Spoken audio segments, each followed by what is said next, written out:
Hello friend, कैसे हैं आप सब लोग। तो आज मैं एक्सप्लेन करने जा रही हूँ मनोज वाजपेयी की लेटेस्ट रिलीज मूवी साइलेंस 2। ये मूवी थ्रिल और सस्पेंस लवर के लिए बहुत बढ़िया है। तो चलते हैं मूवी के एक्सप्लेनेशन की तरफ। मूवी की स्टार्टिंग में हम आसिफा नाम की एक लड़की को देखते हैं जो कि एक प्रोस्टिट्यूट है और वो अपने क्लाइंट के साथ एक होटल रूम में आई है। आसिफा अपना काम खत्म करके होटल रूम से बाहर जा ही रही होती है, तभी उसकी नजर अपने क्लाइंट के लैपटॉप पर पड़ती है, जिसे देखकर वो चौंक जाती है। आसिफा अपने मोबाइल से उस लैपटॉप की कुछ फोटो क्लिक करती है और वहां से जाने लगती है। तभी आसिफा के सर के ऊपर कोई जोरदार वार करता है और यहीं से सीन शिफ्ट होता है एक बियर बार पर, जहां पर शूट आउट हुआ है जिसमें 5 लोग मार दिए गए हैं और इन 5 लोगों में से एक आदमी सीएम का पीए है। और यहाँ पर सीएम इंस्पेक्टर अविनाश को फोन करके कहते हैं आखिर उनके पीएम को किसने मारा और कातिल का जल्दी से जल्दी पता लगाओ। इंस्पेक्टर अविनाश फौरन ही अपनी टीम के साथ क्राइम सीन पर पहुंचता है और इन्वेस्टिगेशन करने के बाद पता लगता है कि बाकी सबको दूर से गोली मारी गई है, जबकि यहाँ पर मौजूद आसिफा नाम की लड़की को बहुत करीब से गोली मारी गई है। और ये लड़की वही होती है जो मूवी की स्टार्टिंग में होटल रूम में दिखाई गई थी। इन्वेस्टिगेशन से पता लगता है कि बाकी सभी डेड बॉडी के पास उनका मोबाइल और आईडी हैं, जबकि आसिफा के पास से कोई मोबाइल नहीं मिलता और उसकी आईडी को भी चुरा लिया गया है। और यहाँ पर पता लगता है कि ये शूट आउट सीएम के पीए के लिए नहीं बल्कि उसी लड़की आसिफा के लिए हुआ है और बाकी सब बेवजह ही मारे गए हैं। लेकिन इनमें से एक आदमी जिंदा होता है और उसे सीरियस कंडीशन में हॉस्पिटल पहुंचाया जाता है। अगले दिन इंस्पेक्टर अविनाश उसके पास जाकर पूछताछ करता है। ये आदमी अविनाश को बताता है कि एक आदमी ब्लैक हुडी पहने हुए बार में एंट्री करता है और सबको शूट करने लगता है। इसके बाद अविनाश और उसकी टीम बार के बाहर लगे हुए सीसीटीवी कैमरे की फुटेज को चेक करते हैं। इंस्पेक्टर अविनाश को सीसीटीवी कैमरे में 2 सस्पेक्ट दिखाई देते हैं, जिनके बार के अंदर जाने का वीडियो तो कैमरे में है लेकिन बाहर आने का वीडियो कैमरे में नहीं है।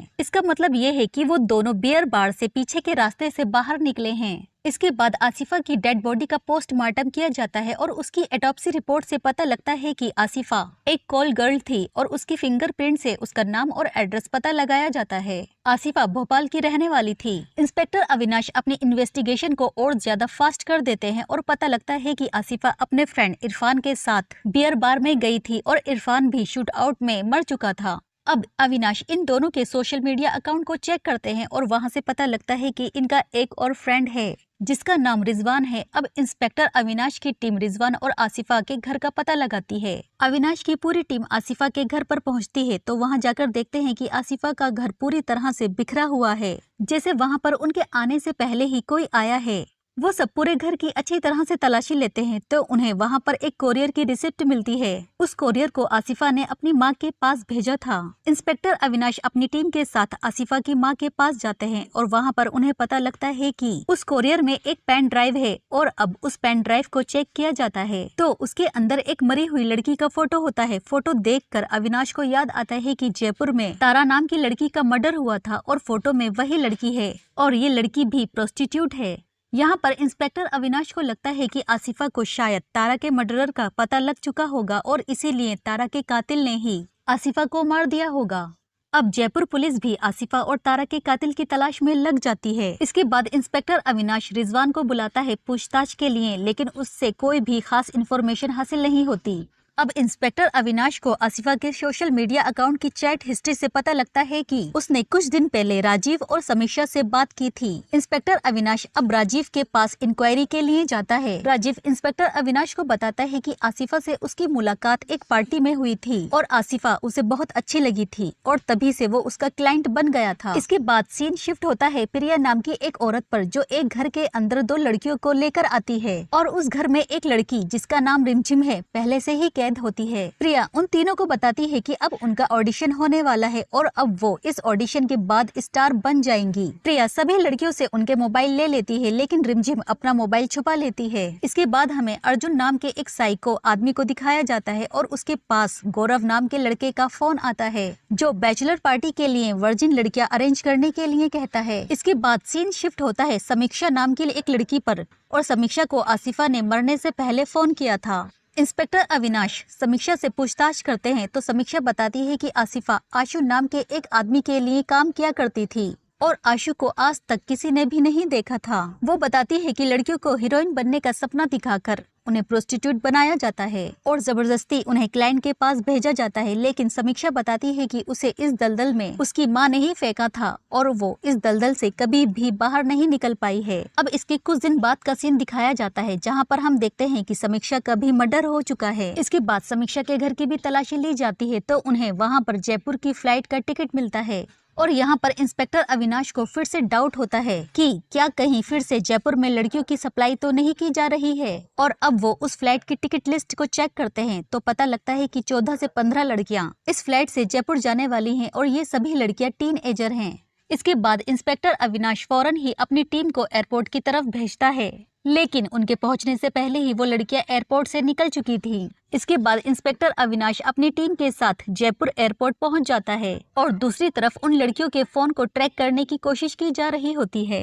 अब रिमझिम को दिखाया जाता है जो कि बाथरूम में छुपकर अपनी मां को कॉल करने की कोशिश कर रही होती है, लेकिन ये फोन कॉल उसकी मां को नहीं लगता बल्कि इंस्पेक्टर अविनाश की टीम का कॉल उस लड़की को लग जाता है। रिमझिम पुलिस टीम को अपनी लोकेशन बता देती है। साथ ही रिमझिम ये भी बताती है कि उसके साथ 6-7 लड़कियां और हैं जिन्हें जबरदस्ती कहीं पर ले जाया जा रहा है। इसके बाद इंस्पेक्टर अविनाश अपनी टीम के साथ रिमझिम के फोन की लोकेशन पर पहुंच जाता है जो कि एक रिजॉर्ट होता है जहां पर सीएम के बेटे की बैचलर पार्टी चल रही होती है और एक आदमी बैचलर पार्टी के लिए उन्हें लड़कियां प्रोवाइड करता है। इसके बाद सीन शिफ्ट होता है प्रिया नाम की उसी औरत पर जो लड़कियों को ऑडिशन के लिए तैयार कर रही होती है। इसके बाद उन लड़कियों को रिजॉर्ट के हर एक कमरे में भेजा जाता है। वो लड़के उन बच्चों के साथ जबरदस्ती करने वाले ही होते हैं, लेकिन तभी लास्ट टाइम पर इंस्पेक्टर अविनाश की टीम वहां पर पहुंच जाती है और लड़कियों को प्रोटेक्ट कर लेती है। और लास्ट में पता लगता है कि आसिफा ने लैपटॉप पर जो तारा की फोटो देखी थी, असल में तारा को उसके क्लाइंट अर्जुन ने मारा होता है जो दुबई से उसके पास आता था और उसको मारता पीटता था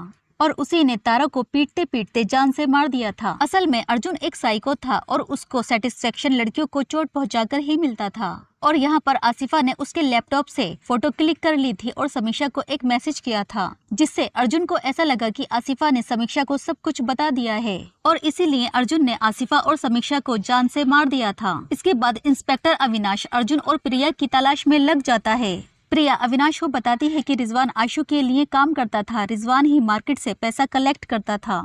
इसके बाद रिजवान को बुलाया जाता है। रिजवान इंस्पेक्टर अविनाश को बताता है कि उसी ने आसिफा को आशु के पास काम दिलाया था, लेकिन उसने भी आज तक आशु को नहीं देखा है, केवल उसकी बात उससे सिर्फ मैसेज पर ही होती थी और पैसे का लेन देन एक कंपनी के थ्रू होता था। और जैसे ही अविनाश उस कंपनी का नाम सुनता है तो वो शॉक्ड हो जाता है क्योंकि वो कंपनी और किसी की नहीं बल्कि राजीव की होती है। अब इंस्पेक्टर अविनाश राजीव के पास जाता है और अच्छी तरह से धुलाई करने के बाद राजीव अर्जुन के बारे में बताता है कि अर्जुन उसका साला है। अब जैसे ही इंस्पेक्टर अविनाश अर्जुन के पास जाता है तभी वहाँ पर उसकी बहन आरती भी आ जाती है, लेकिन इंस्पेक्टर अविनाश अर्जुन को देखते ही समझ जाता है कि ये सब अर्जुन नहीं कर सकता क्योंकि अर्जुन थोड़ा मेंटली वीक होता है।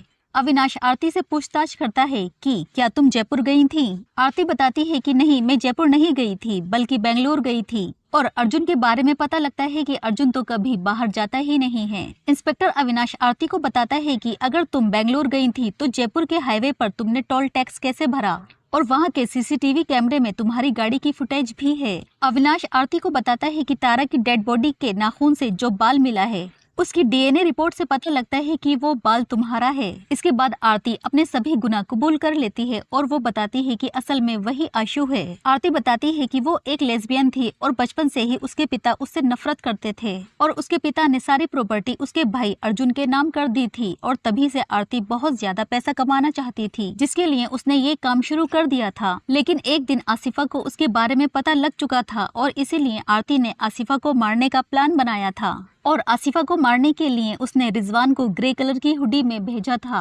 लेकिन रिजवान ये नहीं जानता था कि उसे आसिफा को मारना है और इसीलिए आरती ब्लैक कलर की हुडी पहनकर बियर बार में चली गई थी और एक एक करके सभी को शूट करने लगी और उसने आसिफा को मौत के घाट उतार दिया और वहाँ से रिजवान को लेकर भाग गई। और उसने रिजवान को इसीलिए नहीं मारा क्योंकि इस धंधे का सारा पैसा रिजवान ही कलेक्ट करता था। लास्ट में आरती कहती है कि इस धंधे में क्या ही बुराई है क्योंकि इस धंधे से वो लड़कियां बहुत सारा पैसा कमाती थीं। आरती अपने किए पर बिल्कुल भी शर्मिंदा नहीं थी और अब जैसे ही अविनाश आरती को अरेस्ट करने के लिए आगे बढ़ता है तभी आरती वहाँ से भाग जाती है और छत से नीचे कूदकर अपनी जान दे देती है।